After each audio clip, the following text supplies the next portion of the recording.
The Male Impersonator. Reading Buzz. Miss Elizabeth Mapp was sitting on this warm September morning in the little public garden at Tilling, busy as a bee with her watercolor sketch. The warm sun had now dried her solution of cobalt and holding her sketch at arm's length. But the sound of the church clock striking 1 told her it was time to go home to lunch. The garden where she had been sketching was on the southward slope of the hill below the church square, and having packed her artistic implements, she climbed the steep little rise. As she skirted along on one side of this square, which led into Curfew Street, she saw a large Pantechnicon van lumbering along its cobbled way. It instantly occurred to her that the house at the far end of the street, which had stood empty so long, had been taken at last. And since this was one of the best residences in Tilling, it was naturally a matter of urgent importance to ascertain if this surmise was true. She retraced her steps and hurried home. Just as she opened the door, she heard the telephone bell ringing and was met by the exciting intelligence that this was a trunk call. Tilling 76? Asked a distant insect-like voice. Now, Miss Mapp's real number was Tilling 67, but she had a marvelous memory, and it instantly flashed through her mind that the number of Suntrap was 76. The next process was merely automatic, and she said, Yes. If a trunk call was coming for Suntrap and a Pantechnicon van had arrived at Suntrap, the necessity of hearing what was destined for Suntrap knew no law. Her ladyship will come down by motor this afternoon, said the voice. Who will come down? Asked Miss Mapp with her mouth watering. Lady Deal, I tell you, has the first van arrived? Yes, said Miss Mapp. Very well. Fix up a room for her ladyship. How are you getting on, Susie? Miss Mapp did not feel equal to saying how Susie was getting on, and she slid the receiver quietly into its place. So she rang up Tilling 76 and in a hollow voice passed on the news. Susie asked if it was Jane speaking, and Miss Mapp again felt she did not know enough about Jane to continue the conversation. But she had a consuming desire to know who Susie was, and since it would be a pleasant little stroll after lunch to go down Curfew Street, she soon set out again. The Pantechnicon van was in process of unlading, and as she lingered, a big bustling woman came to the door of Suntrap and told the men where to put the piano. When the piano had bumped its way into the rather narrow entrance, she put on her most winning smile and stepped up to Susie with a calling card in her hand. Has her ladyship arrived yet? She asked. No? Then would you kindly give her my card when she gets here? Thank you. Though it was still only 4 o'clock, Miss Mapp, gazing attentively out of her window, suddenly observed Diva's round squat little figure trundling down the street from the church in the direction of her house. I know I'm very early, Elizabeth, she said, but I felt I must tell you what has happened without losing a moment. I was going up Curfew Street just now, and what do you think? Guess. I suppose you mean that the new tenant is settling into Suntrap, she said. Diva's face fell. What? You know? She said. Oh, dear me, yes, replied Elizabeth. But thank you, Diva, for coming to tell me. This was rather irritating. It savoured of condescension. Perhaps you know who the tenant is, said Diva with an unmistakable ring of sarcasm in her voice. Miss Mapp gave up the idea of any further secrecy. Oh yes, it's Lady Deal. But how did you know? asked Diva. Miss Mapp put a meditative finger to her forehead. Now, who was it who told me? She said. Someone in London, perhaps. Yes, I feel sure that was it. After this great piece of intelligence, the two ladies were engaged in a systematic search for the peerage. She gave a cry of dismay and disgust. Oh, how shocking. She said, Lady Deal was Helena Herman. I remember seeing her at a music hall. No, said Diva. Yes, Said Miss Mapp firmly. and she was a male impersonator. To think that a male impersonator should come to Tilling and take one of the best houses in the place? Why, it might as well have remained empty. awful. Said Diva. But what an escape I have had, Elizabeth. I very nearly left my card at Suntrap. Miss Mapp found it would be too humiliating to tell Diva that she had been caught in the trap, and when she had gone, Miss Mapp would see about getting out. At present, Diva showed no sign of going. Though Diva prattled endlessly on, and long before she left, Miss Mapp had quite made up her mind as to what to do about that card. She only waited to see Diva twinkle safely down the street and then set off in the opposite direction for Suntrap.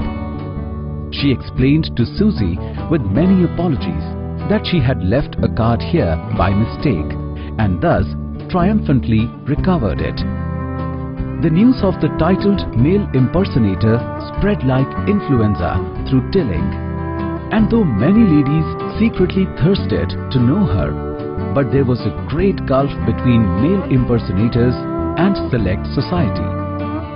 So the ladies of Tilling looked eagerly but furtively at any likely stranger they met in their shoppings. Curfew Street, however, became a very favourite route for strolls, but for a couple of days there were no great developments in the matter of the male impersonator. Then one morning, the wheels of fate began to whiz. Miss Mapp saw emerging from the door of Suntrap a bath chair, and presently, heavily leaning on two sticks, there came out an elderly lady who got into it and was propelled up Curfew Street by Miss Mapp's part-time gardener. Bath chair came out of Suntrap. Began Miss Mapp. Thought so. Panted Diva. Saw it through the open door yesterday. Went down towards the High Street. Said Miss Mapp. I passed it twice. Said Diva proudly. What's she like? Asked Miss Mapp. Only got a glimpse. Quite old. Said Diva. Should think between 50 and 60. How long ago did you see her at the music hall? 10 years. But she seemed quite young then. Come into the garden room, Diva. We shall see in both directions from there, and we can talk quietly. The two ladies hurried into the bow window of the garden room, and having now recovered their breath, went on less spasmodically. That's very puzzling, you know. Said Miss Mapp. I'm sure it wasn't more than 10 years ago, and, as I say, she seemed quite young. But of course, makeup can do a great deal. And also I should think impersonation was a very aging life. 10 years of it might easily have made her an old woman. Then Diva hatched a plan with the clergyman's wife, Evie Bartlett. If you will come and call Evie, I'll come with you. Said Diva. Oh, but dare we? Said the timorous Evie. Elizabeth will see us. She's sketching at the corner there. Besides, who cares if she does? The two ladies set forth, with Mrs. Bartlett giving fearful sidelong glances this way and that. But there were no signs of Elizabeth, and they arrived undetected at Suntrap and inquired if Lady Deal was in. No, ma'am. Said Susie. Her ladyship was only here for 2 nights, settling Miss Mackintosh in. But she may be down again tomorrow. Miss McIntosh is in. Susie led the way to the drawing room, and there, apparently, was Miss McIntosh. Of course, it was a disappointment to know that the lady in the bath chair was not the repentant male impersonator. But the chill of that was tempered by the knowledge that Elizabeth had been completely at sea. I love Tilling already. Said Miss McIntosh. And Lady Deal adores it. It's her house, not mine, you know. But I think I had better explain it all. And then I have got some questions to ask. You see, I am Florence's old governess. And Susie is her old nurse. And Florence wanted to make us comfortable.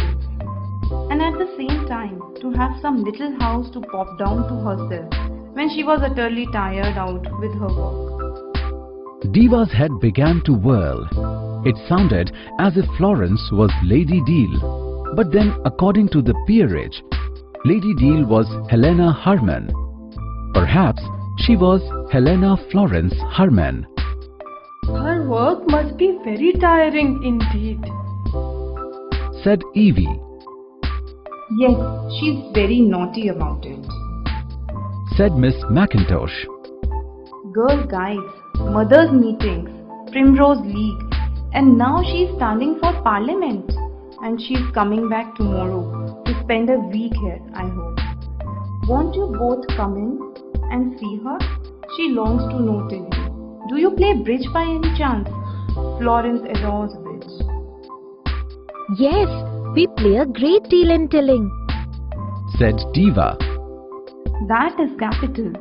Now I am going to insist that you should.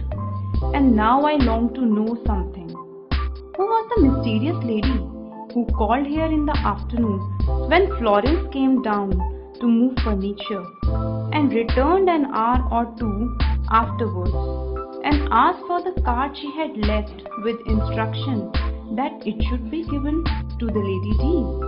Some short name, Tap or Rap. Evie gave vent to a shrill cascade of squeaky laughter. Oh, dear me, she said. That would be Miss Map. And she called. Fancy. But why did she come back and take her card away? Asked Miss McIntosh. And how did she know that Lady Deal was coming here at all? The house was taken in my name. She said that somebody in London told her. Diva's eyes grew round and bright with inductive reasoning. I believe you're on the right track, she said. Could she have received Lady Deal's butler's message, do you think? What's your number? Tilling 76, said Miss McIntosh. Evie gave 3 ecstatic little squeaks. Oh, that's it, she said. Elizabeth Map is Tilling 67. So careless of them, but all quite plain. And she did hear it from somebody in London. Miss McIntosh was evidently a true Tillingite. How marvelous, she said. Tell me much more about Miss Map. But let's go back. Why did she take that card away? Well, it was like this, said Diva. Let us suppose that she heard the butler say that Lady Deal was coming, and so Elizabeth Mack called, said Diva. And now I come in. I met her that very afternoon, and she told me that Lady Deal, so she had heard in London, had taken this house. So we looked up Lady Deal in a very old peerage of hers. Miss McIntosh waved her arms wildly. Oh, please stop and let me guess. It was an old peerage. And so she found that Lady Deal was Helena Harman, whom she had seen 10 years ago at a music hall as a male impersonator, cried Diva. She saw you this morning coming out of your house in your bath chair and was quite sure that you were that Lady Deal. The 3 ladies rocked with laughter. But there's still a mystery, said Diva at length, wiping her eyes. why did the peerage say that Lady Deal was Helena Herman? Oh, that's the last Lady Deal, said Miss Mackintosh. Helena Herman's Lord Deal died without children, and Florence's Lord Deal, my Lady Deal, succeeded. Cousins.